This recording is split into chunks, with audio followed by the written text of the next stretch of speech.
When it comes to the historic neighborhoods of Charleston, none are more iconic or famous than the South of Broad neighborhood. This is the neighborhood that almost everyone thinks of when it comes to Charleston.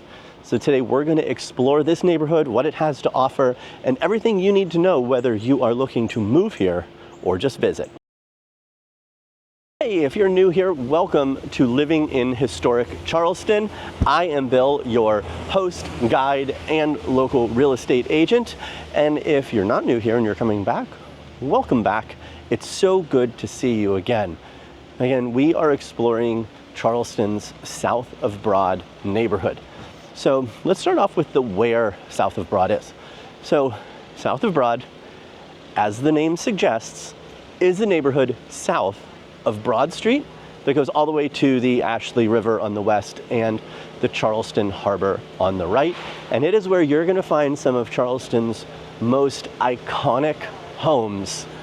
So let's go. So as you can imagine, South of Broad is the essence of historic Charleston. It is the most famous neighborhood on the peninsula. Of all the 13 neighborhoods, I'd say South of Broad is the one people think of the most, even if they don't know the name of it.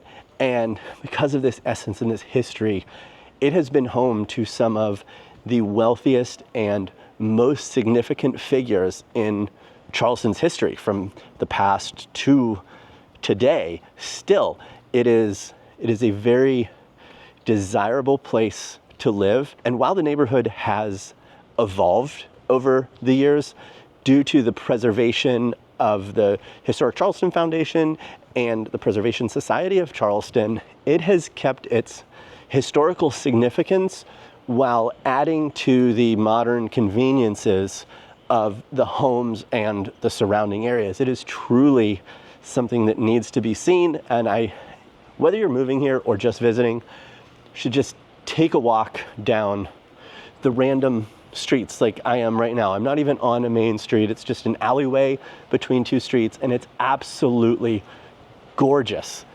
I highly suggest you do it. So if you're considering purchasing a home in South of Broad, there's a few things that you need to know. The exclusiveness and the prestige of this neighborhood makes it a highly competitive market. Homes here have a median of 9 days on market. So if it's something that you want to do, you need to be ready. Now, when it comes to how much they cost, this also reflects the exclusiveness and the prestige. See, the average price of a home here is $3.5 million. This is also a cash-heavy section of our market, even with the high prices, with about 66% of homes in South of Broad sell for cash, and they go for an average of about 94% of their list price. And while most of the properties do sell fairly quickly, because of the age and the condition of a lot of them, there's some that have been sitting on the market for 100 or 200 or more days. So if you're looking to do a little project, and like this next to me here, if you can hear, there is opportunity here. These homes that have been sitting on the market for 100, 200 plus days, like that is where the opportunity lies in South of Broad. Yes, you've got to put in some work, but the end result is going to be worth it. And if you're watching this video and you own a home on South of Broad, maybe you're considering selling or just curious what it's worth, remember, like these stats, this is what the buyers are looking at. This is what you need to be aware of what's going on in the buyer's head when you're putting your home on the market. So if you want to discuss strategy or just curious as to what your home is worth, like go ahead and reach out. Buying, selling, I've got a link down below. You can jump right on my calendar to schedule a time, or you can email me directly at info@livinginchs.com. To think that these homes here along East Battery and White Point Gardens there, that they were witness out into the harbor of the first shots of the Civil War, like that gives you the idea and the scope of the history that is here. Like they witnessed the first shots of the Civil War. They have lived through our entire country's existence. So what is it like to live here, and what's around? Like that's probably what you're asking now. So what is it like to live here? There is an incredible sense of community in South of Broad. You know, people here from all different places and walks of life, and some homes just pass down through generations. But there is a commonality among the owners of homes in South of Broad and any other historic neighborhood, and that is that you have the commonality of preservation. You are preserving the neighborhood and the area and the homes, so everyone has something in common regardless of background, religion, politics, or anything like that, which I think is really cool, that there is that camaraderie that you have something to talk to your neighbors about, regardless of how you feel on different things. And so what is there to do? South of Broad is pretty much just a residential neighborhood. You're not going to find lots of restaurants and businesses and stores within South of Broad. Yes, on Broad Street, on the south side of Broad Street is technically South of Broad neighborhood. So you are going to get your restaurants up there and just across the street. But for the most part, it is just the convenience to everything. You know, some of the highlights that are up there, you've got Blind Tiger Pub, you've got Oak Steakhouse, you've got, for like a small corner grocery store, check out Burbage's. It's not going to be your big grocery store. You're going to get, that's going to be further up on the peninsula. There's a full Harris Teeter up there. It's not, you can walk, but most likely you're going to want to drive up there. That's going to be your closest grocery store.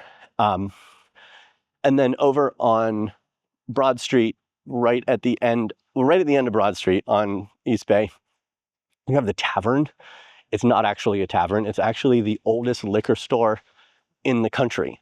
So that's kind of a cool thing. I will tell you that it's slightly overpriced, but you're paying for getting something from the oldest liquor store in the country. So when it comes to like all this stuff to do, like you have your museum homes that are in the neighborhood, but business-wise, you need to kind of go outside of the neighborhood. One of my favorite highlights, if you like wine and cheese, is Goat Sheep Cow. They've got some great cheese selection, charcuterie, wine, and they even do sandwiches for lunch. So check out that and check out Burbage's. They also do an amazing takeout lunch. Now, I can't go through this video without mentioning one of the biggest downsides of living in South of Broad, and that's the tourists and people like me walking around filming. Remember, you are living in a piece of history, and people are going to stop and take pictures in front of your house. It may seem like an inconvenience, but you should really take it as a compliment to the historic preservation and the beauty of your home. I don't have people stopping taking pictures in front of my house on James Island. And then you have the horse-drawn carriages that come through, that they're annoying, they're slow, and they leave horse droppings in the middle of the road. So just be careful about that. Now, apart from all that, it is a great neighborhood to call home. So one of the cool features of South of Broad is right here. We're in White Point Gardens. Now this is the park that is the very tip of the peninsula. They are doing work on the seawall, if you can hear that there. Just know that is not fully because of aesthetics. You know, we are considered the low country. We are very close to or at sea level. So with the rising waters, this is to help with the rising waters and the tides and the storms, because some streets do flood. Now, not all of them. Most of the homes here actually do not get water in them.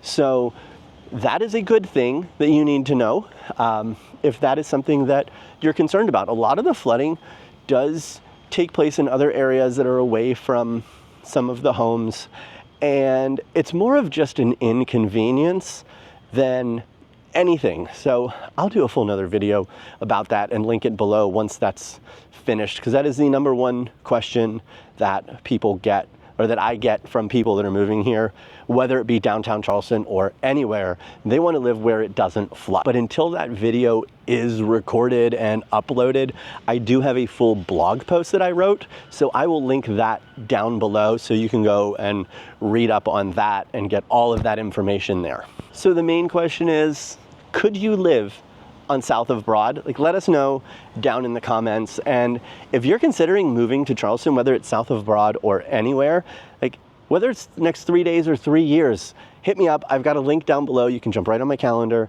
or info@livinginchs.com.